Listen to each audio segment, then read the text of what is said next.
Hi, I'm Sequoia Nagamatsu, and I'm an associate professor of creative writing at St. Olaf College in Minnesota, and I'm the author of the novel How High We Go in the Dark. How High We Go in the Dark is a literary speculative novel that spans generations and locales, from Japan, Siberia, Silicon Valley, and even interstellar space.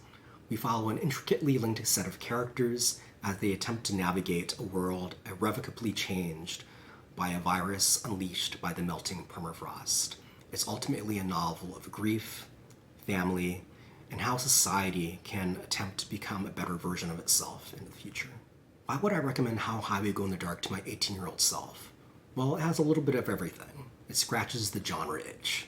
The sci-fi and fantasy elements are there to stoke wonder and imagination and world building, but it's ultimately a literary novel that remains firmly grounded with character study.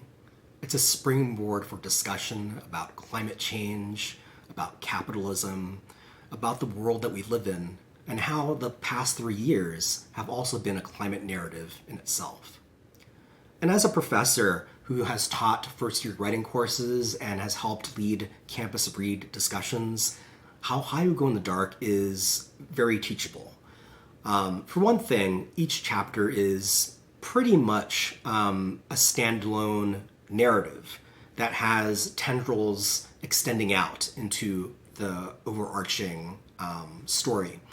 And so I've had the pleasure of visiting courses where instructors were able to assign small groups that were in charge of a particular chapter or short story, and were able to conduct Q&A discussions with me, dive deep into arts and craft projects, and in one case, each group had actually developed a screenplay for their assigned chapter.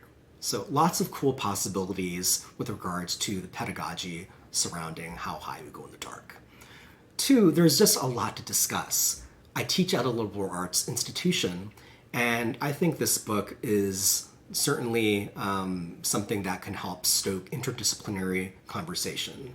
It's not just a book for creative writers or people that are studying literature, but it's also a book that can be a pathway for discussion for those going into anthropology, sociology, economics, students who care about the environment, and certainly students whose studies might lead them to the stars. Thank you for considering How High We Go in the Dark. While I wrote this book before COVID, I've come to realize that this book has evolved to matter for me, for a lot of readers thus far, especially in our current historical moment, in ways that I couldn't predict. It's maybe a way forward, a cautionary tale, a kaleidoscopic look into who we are and who we might hope to become. So again, thank you for your time, and perhaps I'll look forward to speaking to your students in the future.